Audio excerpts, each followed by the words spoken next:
With the busiest holiday travel week of the summer, the 4th of July, quickly approaching, we're joined by travel expert Jeanenne Tornatore, who's in Breckenridge, Colorado, for a mid-season update and a look at the destination travelers should have on their radar during the prime vacation months of July and August. Jeanenne, how are you? I'm great. It's great to be here. And I got to tell you, I couldn't be any better place than Breckenridge. No kidding. Literally, this is the place to go when you guys want to come and beat the heat during the hot summer months.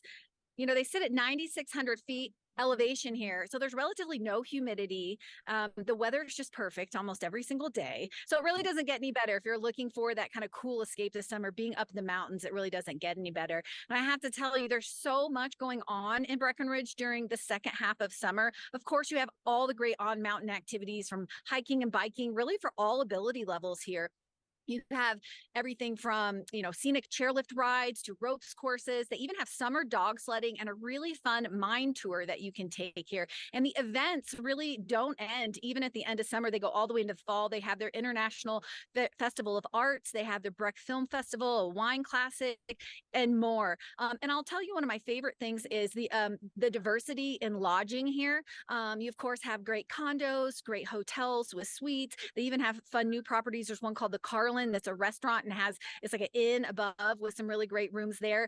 So it can be really affordable because there's so many different options and they're all about sustainability here. So if you fly into Denver International, you don't even need to rent a car. You can hop on a shuttle that brings you up here, and they have such a great local bus system that gets you around to everything that you want to do. Absolutely. I've been up that way several times, and it is very easy to get from Denver International all the way out to Breckenridge. And this time of year, Breckenridge is ridiculously gorgeous. Like, if you're coming from Jacksonville, Florida, and you're going to go to Breckenridge, you're in for a treat. Like, the lack of humidity is one of the things that like folks from here are like, whoa, like your hair even behaves differently. It's wild. So for those who are looking to just hop in the car, though, for like a quick escape, do you have any recommendations? Well, look, I love Tennessee this time of year as well, especially if you're looking to get away, even for a quick July 4th weekend escape over July 4th week. There's lots of big events happening. Of course, Nashville, they have their Let Freedom Sing Music City, which is one of the largest fireworks displays in the country, of headliners like Brad Paisley. Even some of the smaller destinations like Gatlinburg have really great parades and festivities happening over the 4th. But I'll tell you, it's a really great time to visit this time of year. There are more national scenic byways and all-American roads in Tennessee than any other state east of the Mississippi. So a beautiful place to do those road trips and get off into some of these small towns. There's also over 50,000 miles of rivers and streams. So many places where you can rent kayaks or do stand-up paddle or get on those tubes and float down the rivers. Tennessee is an absolutely stunning state with so much history and so much great outdoor recreation that is definitely on my list for the second half of summer.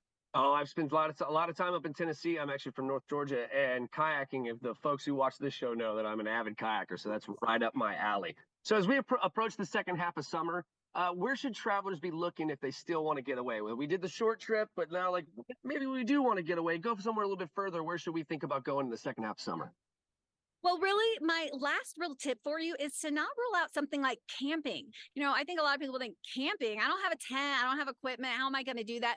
Camping has changed in the last several years. And now there are so many different options out there, whether you want to do a campground that has cabins, yurts, luxury tents that already have everything you need, Airstreams. It kind of runs the gamut, and there's so many cool experiences. You're even in Florida going to find a lot of campgrounds that have their own water parks, that have mini golf, have live music. The place to go to really find these, because I think it can be daunting, like, where do I find these cool campgrounds? One of my favorite resources is a website called campspot.com. It's one of the leading campground websites. You can filter by location, by amenity, by what type of campsite you're looking for. So this is really a fantastic option.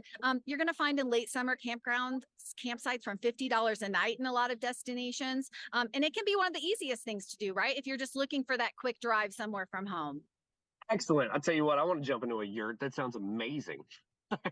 Sounds great. So you got any more info for us? Look, my last really big tip really is it's all about midweek travel. Be a little bit flexible in late summer, and that will help you find more affordability, especially if you're coming to some of these destinations that can be popular on the weekends. And again, look for places where you're going to beat the heat. You can't do any better than somewhere like here in Breckenridge. Excellent. Do you have a website for us? I would check out my website, which is theoutsideinsider.com. That's where I have a lot of information on all of these destinations. And you can also follow me on Instagram at The Outside Insider. Perfect. Thank you so much. That's Jeanenne Tornatore. I really appreciate your time today. And if you guys would like to learn more or watch this segment again, you can go to firstcoastliving.net.